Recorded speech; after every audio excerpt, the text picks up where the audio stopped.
Lettre ouverte à François Hollande, président de la République. Monsieur le Président, je ne suis qu'un modeste sans-dents et j'espère que vous m'autoriserez à m'adresser, en tant qu'électeur, même si je n'ai pas voté pour vous, à m'adresser directement à vous. Depuis janvier 2015 et les attentats de Charlie, 250 personnes, françaises pour la très grande majorité, ont été assassinées sur notre sol. Il y a eu très nombreux blessés, dont un certain nombre, malgré les soins, ne vivront plus jamais comme avant. Il serait malhonnête de vous accabler totalement et de vous faire porter l'entière responsabilité de ce terrorisme qui frappe la France. Les causes en sont nombreuses et les politiques de vos prédécesseurs, tant à l'intérieur qu'à l'extérieur, sont largement responsables de la situation où nous nous trouvons. Néanmoins, depuis 4 ans, vous êtes le chef de notre pays et le garant de la sécurité des citoyens.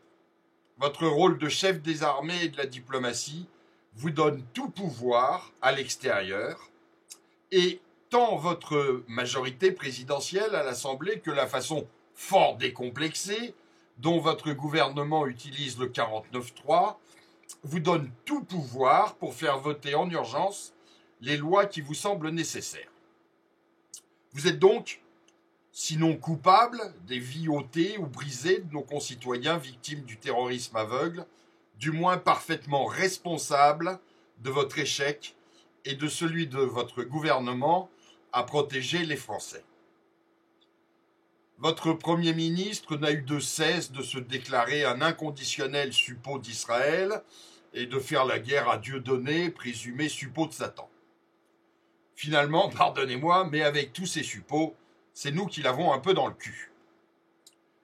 Il a aussi dépensé beaucoup d'énergie contre des groupuscules prétendument identitaires et a montré depuis les manifestations contre la réforme de la famille, puis contre la loi travail, son immense mépris pour la Vox Populi et les syndicats. Monsieur Valls est manifestement un teigneux, mais il n'a pas dû juger la lutte contre la peste islamiste à la hauteur d'un personnage tel que lui. Persécuter un humoriste sur le déclin, des militants catholiques ou quelques skinheads lui suffisait sans doute comme combat. Mais malgré ces quelques remarques, je ne veux pas prendre prétexte des attentats qui ensanglantent mon pays pour faire de la politique politicienne. Au contraire, Monsieur le Président, je voudrais vous apporter tout mon soutien. Je veux vous apporter tout mon soutien pour qu'enfin vous osiez faire la guerre comme un guerrier. Je sais qu'une vraie guerre est souvent longue, douloureuse et pleine de contraintes pour les combattants comme pour les civils. Mais je ne vous parle pas de la guerre en Syrie, en Libye ou en Irak contre le califat, Monsieur le Président. Je ne parle pas de cette guerre imbécile qui nous a été imposée par les Américains et Israël pour renverser quelques tyrans locaux qui, s'il faut bien reconnaître qu'ils n'étaient pas très sympathiques, avaient au moins l'avantage d'être soutenus par leur peuple et de maintenir une certaine paix dans leur zone d'influence. Non, Monsieur le Président, je vous parle de la guerre qui se joue sur notre sol et à laquelle trop d'innocents civils ont payé le prix du sang. Cette vraie guerre que nos ennemis, avec l'aide de traîtres à la nation, nous livrent impunément sur notre sol et à laquelle vous n'avez su répondre que par un état d'urgence et un plan Vigipirate dont nous avons tous vu l'efficacité. Même pas foutu d'interdire une zone à un camion. Et vous n'avez pas encore demandé la démission de M. Cazeneuve. Mais qui est donc responsable de quoi dans ce pays? M. Valls, inconditionnel soutien d'Israël, devrait demander à ses amis israéliens comment on protège une population civile. Eux, ils savent faire, et on imagine difficilement un camion écrasant les gens sur 2 kilomètres à Tel Aviv ou à Jérusalem.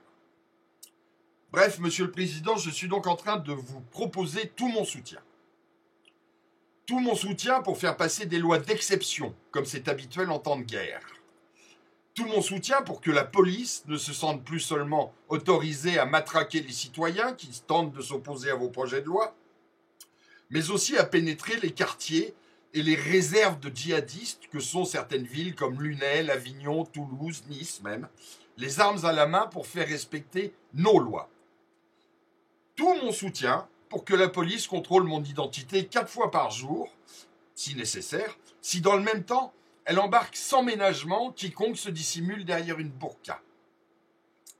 Tout mon soutien pour que la police aille perquisitionner chez moi, à n'importe quelle heure du jour ou de la nuit, si dans le même temps, elle va chez les fichiers S, vérifier un peu ce qu'ils font et avec qui ils le font.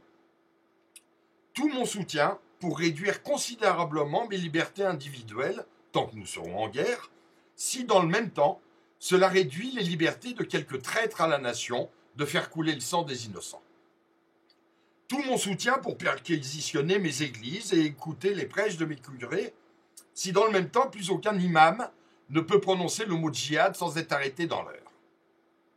Tout mon soutien pour créer des tribunaux militaires qui n'hésiteront pas à condamner à mort tout Français traître à sa patrie qui aura soutenu des terroristes.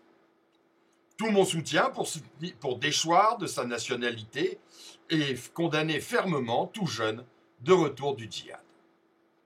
Tout mon soutien, puisque vous êtes réputé, et je vous en félicite sincèrement, pour être le président ayant commandité le plus d'opérations humides, c'est-à-dire d'assassinats, à l'étranger, pour les commanditer sur notre sol, à l'encontre des supposés futurs terroristes.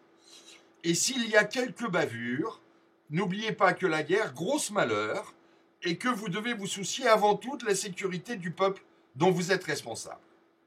Et il faut que ces assassinats, puisque c'en seront, ne restent pas dans l'ombre, mais que chacun sache bien que le fait de se réjouir sur Internet d'un attentat contre les kafirs peut se payer de quelques grammes de plomb dans la cervelle. Si vous en voulez, Monsieur le Président, je vous apporte tout mon soutien pour enfin terroriser les terroristes et assumer le fait que contre des ordures, on ne gagne pas avec des lois démocratiques, mais avec de la poudre, des balles et un peu de couilles, Monsieur le Président. Pendant toute cette lettre, je me suis adressé à vous en mon nom propre. Mais si jamais elle était très largement relayée sur Internet, comme je l'espère, peut-être devriez-vous comprendre que ce n'est plus moi, Baddaf, qui m'adresse à vous, mais une grande partie du peuple de France qui est, croyez-moi, absolument à bout. Et ne croyez pas, Monsieur le Président, que je sois un va-t-en-guerre. Seulement, je sais que le peuple, que vous avez bien dû croiser entre 2 expéditions nocturnes à mobilette, est à bout, et que si les politiciens ne font pas le boulot, le peuple s'en chargera, un jour, avec toute la violence irraisonnée dont il est capable. N'oubliez pas, Monsieur le Président, la belle et grave phrase de Danton « Soyons terribles pour dispenser le peuple de l'être ». Merci de m'avoir écouté, Monsieur.